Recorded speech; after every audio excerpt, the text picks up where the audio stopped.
Neuroscientists have proven that women's brains activate differently when we're attracted to someone new. These activation patterns leak into our speech through 6 specific phrases. I'm a woman in psychology, and I'm about to decode the female brain for you. After watching this video, you'll never look at your woman the same way again. Every conversation will become a potential revelation. Every phrase will carry a hidden meaning. I'm about to give you the ability to read female minds. Before we dive in, do me a quick favor. Hit that like button on this video. It helps get this crucial information to more men who desperately need to hear it. And if you haven't already, make sure to subscribe and hit that bell icon so you never miss our content. Also, drop a comment and let me know what city you're watching from. I love connecting with viewers from around the world. Now, let's get into these 6 dangerous phrases that could be destroying your relationship right now. Phrase 1. He's just a friend. You'd really like him. When a woman says this phrase, she's doing something very clever psychologically, and most men completely miss it. Here's what's really happening. She's preemptively disarming your suspicion. She's trying to make this other man seem safe in your eyes before you even meet him. But here's the thing. If she's assuring you that you'd be friends with him, it means she's already emotionally invested in this person. As a woman, let me be brutally honest with you. We don't mention men randomly. When I talk about a specific man to my partner, that person has already taken up real estate in my mind. She's not just telling you about him. She's testing the waters, seeing how you react to his name, gauging whether she can bring him up more often without raising your suspicions. The psychology behind this is fascinating and disturbing. She's essentially asking for permission to continue her emotional connection with him under the guise of friendship. When she says you'd like him, she's painting a picture where all 3 of you could coexist happily, which conveniently removes any guilt she might feel about her growing attraction. But here's the kicker. Truly platonic male friends rarely need this kind of introduction or justification. When it's genuinely just friendship, women don't feel the need to sell the idea to their partners. We don't preemptively defend relationships that are innocent. The more she emphasizes how much you'd like him, the more she's trying to convince herself that her feelings are innocent. She's creating a fantasy scenario where everyone wins.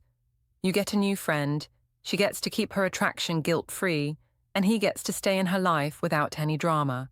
This phrase also serves another psychological function. It makes her feel less guilty about the emotional energy she's investing in someone else.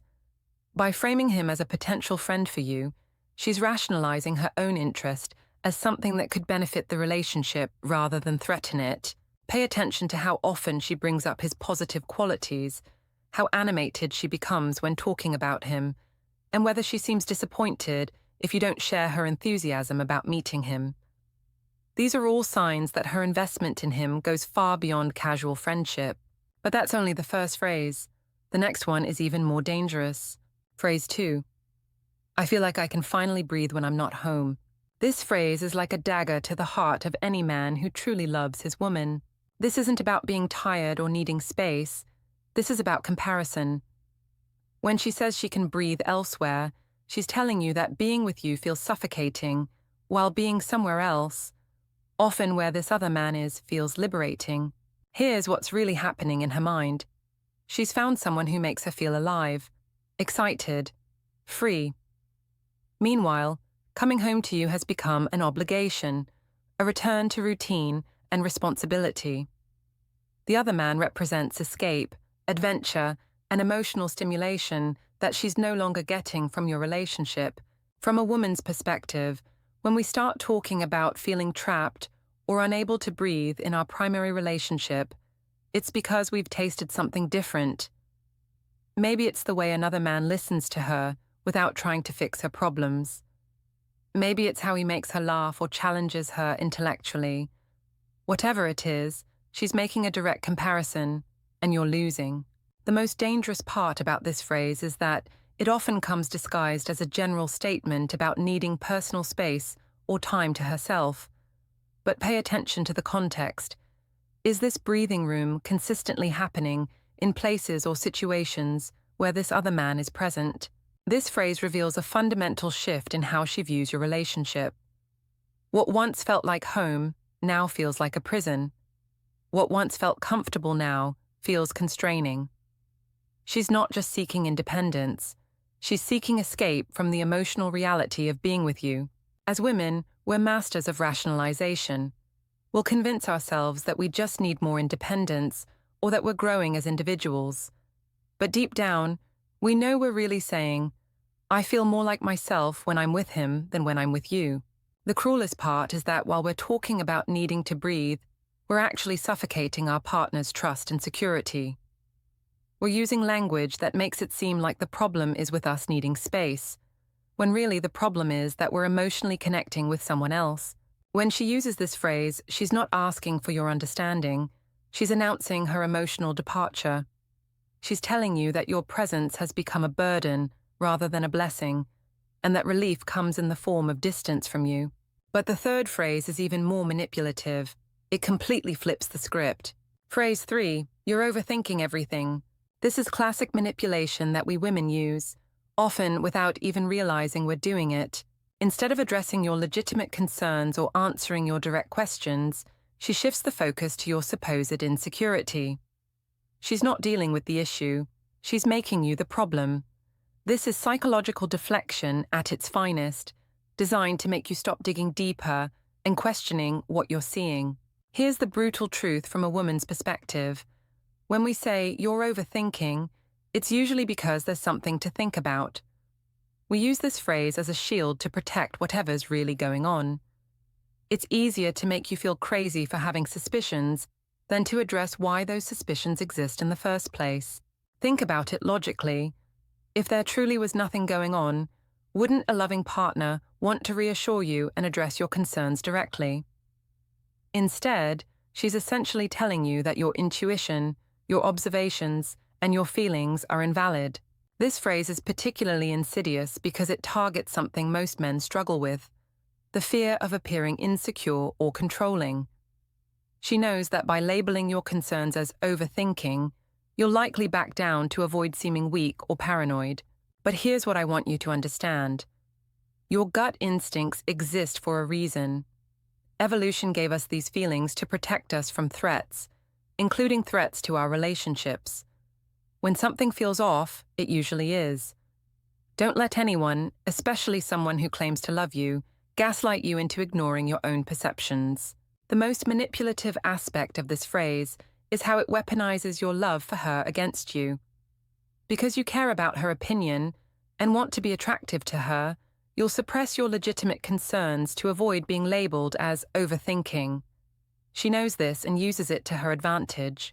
What makes this phrase particularly effective is that it contains just enough truth to be believable.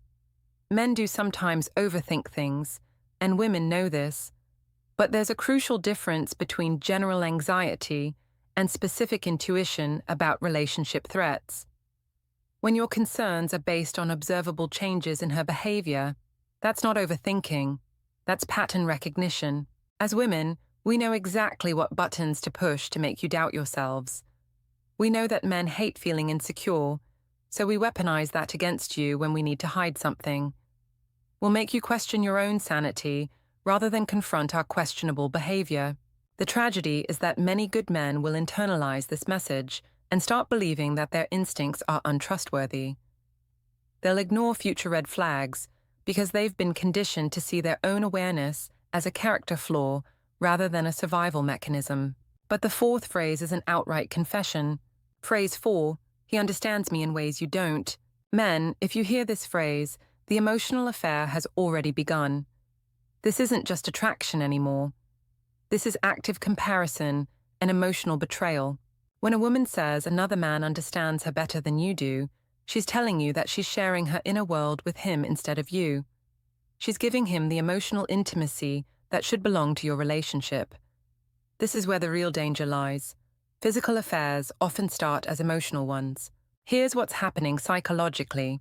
She's found someone who makes her feel heard, valued, and understood on a level that she believes you can't match. Maybe he agrees with her when you challenge her. Maybe he validates her feelings when you try to offer solutions. Maybe he shows interest in topics that bore you. From a woman's perspective, emotional connection is often more powerful than physical attraction. When we feel truly understood by someone, it creates a bond that can be incredibly difficult to break. She's essentially telling you that this other man has accessed parts of her that you haven't, or worse, that you've lost access to parts of her you once knew. The most painful aspect of this phrase is the finality of it. She's not saying, "Help me feel more understood," or "Let's work on our communication." She's stating it as a fact. He gets her, you don't. In her mind, the comparison has already been made, and you've come up short. As a woman, I can tell you that when we make these kinds of statements, we've usually been thinking about them for a while. This isn't a momentary frustration. It's a conclusion we've reached after multiple interactions and comparisons. But the fifth phrase turns your legitimate feelings into your personal failing. Phrase 5, "Don't be so insecure, it's not attractive." This phrase is a nuclear weapon against masculine confidence, and we women know exactly how devastating it can be. What she's doing here is taking your reasonable jealousy and reframing it as your weakness. Your justified concerns about her behavior become your character flaw. She's essentially saying that the problem isn't her questionable actions, the problem is your reaction to them. This is psychological warfare disguised as relationship advice. She's using your desire to be attractive to her as a weapon against your own intuition. Most men will immediately back down when told their behavior is unattractive because they don't want to push their partner away. But here's the truth. If she previously respected your feelings and took your concerns seriously, but now dismisses them as insecurity, something fundamental has shifted in how she sees you. She's no longer considering your feelings as valid or important. From a woman's perspective, when we start calling our partner's jealousy unattractive, instead of addressing the root cause, it's often because we're protecting something we don't want to give up. We're essentially telling you to stop being inconvenient while we continue doing what we want.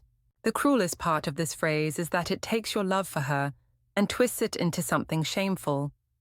Your desire to protect your relationship becomes a character defect. Your emotional investment becomes weakness. As women, we know that men hate appearing weak or needy. So when we label your concerns as insecurity, we're counting on you to suppress your feelings rather than risk seeming unattractive. It's manipulation at its most calculated. And the last phrase, the sixth one, is the most brutal of all. Phrase 6, "You wouldn't understand." With these 4 words, she's completely shutting you out of her emotional world. This phrase is the ultimate dismissal. She's telling you that you're not capable of understanding her thoughts, her feelings, or her experiences. She's creating a wall between you and positioning herself as too complex or sophisticated for your comprehension. But here's what's really happening. She's already found someone who she believes does understand her. While she's telling you that you're incapable of getting her, she's likely having deep, meaningful conversations with another man about the very things she claims you couldn't grasp. From a woman's perspective, when we say, "You wouldn't understand," we're often protecting a connection we have with someone else. It's easier to claim you're incapable of understanding than to risk you actually understanding too well and seeing what's really going on. This phrase is particularly cruel because it attacks your intelligence and empathy simultaneously. She's suggesting that you lack both the mental capacity and emotional depth to comprehend her inner life. It's designed to make you stop asking questions and accept your exclusion from her thoughts and feelings. The psychology behind this is devastating. She's essentially saying that the person who should know her best, her partner, is fundamentally incapable of knowing her at all. Meanwhile, someone else has apparently cracked the code that you can't. As a woman, I can tell you that when we start saying this to our partners, we've already mentally checked out. We've found someone we believe connects with us on a deeper level, and we're using this phrase to protect that connection while keeping you at a distance. Here's what I need you to understand. Women rarely speak directly about our attractions or feelings, but our words always carry hidden meanings. We communicate in subtext, in implications, in carefully chosen phrases that reveal more than we intend, if you know how to listen. Each of these phrases is designed to protect her growing connection with another man while managing your reactions. They're deflection tactics, manipulation techniques, and emotional walls all rolled into linguistic packages that sound almost reasonable on the surface. But now you know better. You know that he's just a friend often means he's becoming more than that in her mind. You know that needing to breathe somewhere else means she's comparing your relationship unfavorably to her experiences with someone else. You know that when she calls you insecure or says you're overthinking, she might be protecting something that should legitimately concern you. The choice is yours, but at least now you have the information to make an informed decision. If this video has opened your eyes to what's really happening in your relationship, or if it's confirmed suspicions you've been having, hit that like button and share it with other men who need to hear this truth. Every man deserves to understand the hidden language of female attraction before it destroys his relationship. And make sure to drop a comment below. Have you heard any of these phrases from your woman? Which one hit closest to home? Your experiences could help other men recognize these patterns in their own relationships and take appropriate action. Don't forget to tell me what city you're watching from. I love connecting with viewers from around the world and understanding how these relationship dynamics play out in different cultures. Subscribe to this channel because I have so many more female secrets that could change your life. I'll be sharing the hidden truths about how women really think, what we really want, and what our words actually mean when we're not being completely honest. See you in the next video, and remember, you're worth more than being someone's second choice.